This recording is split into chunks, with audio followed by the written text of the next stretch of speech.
When it was first announced at the ESO live event in Vegas that there would be a ship home that would hit the live server later in the year, the crowd was pretty ecstatic. There have been a lot of players that have wanted to have a home in ESO like this for a long time, so much so that many housing enthusiasts have even cobbled together ship homes of their own using pre-existing structural furnishings. As stated in the patch notes for the Necrom PTS, the Fair Winds is a spacious galleon that hails from the Sistress Isles. I hopped on the PTS to check out this home for myself, and I found that it had a lot of really neat features. The most significant one is that this ship is not docked or anything. It's out on the open sea and it actually moves. You can observe this as you gaze out towards the coastline or look down upon the crashing waves. You might see the occasional ship pass you by as well. Should you do a little oopsie-doopsie and fall off the ship, you have the option to hit a synergy at any point to climb back on board. If you ignore the synergy, you just get thrown on board anyways by the time you reach the end of the ship. Another neat feature is that you can look down into the captain's quarters from the top deck and view all of the furnishings below.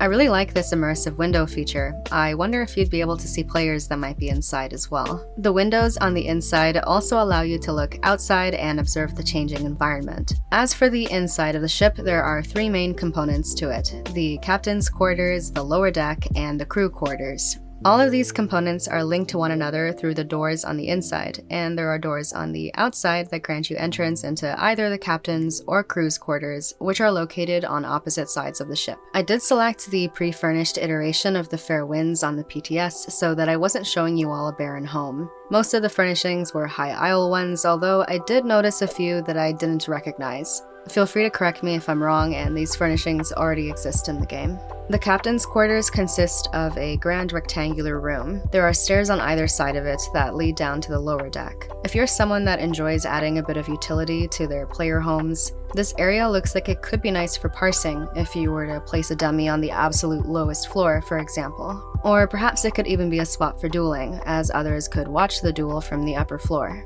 The lower deck has a door that leads to the crew's quarters. These quarters have 2 floors to them, with multiple small rooms located on each floor. In this pre-furnished home, the rooms were decorated to either be storage rooms, bedrooms, or small living spaces for the crewmates of the ship. The upper deck is fairly spacious, and the views of the ship and the sea are spectacular. The home will allow you to place 700 normal furnishings with an ESO Plus subscription. The furnishing limit is halved for those without ESO Plus. All in all, I really enjoyed this home. I think it comes with quite a few unique features, and the furnishing limit is rather generous given the size of the home.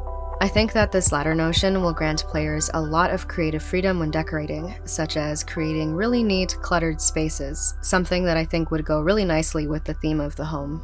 If you enjoy the idea of living out on the sea and are looking for an immersive home that isn't too massive, then I think you'll love this home. What do you think about it? Alright, that's all for now. Stay tuned for other ESO Necrom PTS content, as I'll be spending the next week checking out a lot of the new content that's in store for us. Until then, I'll see you in the next video or on Discord. Cheers!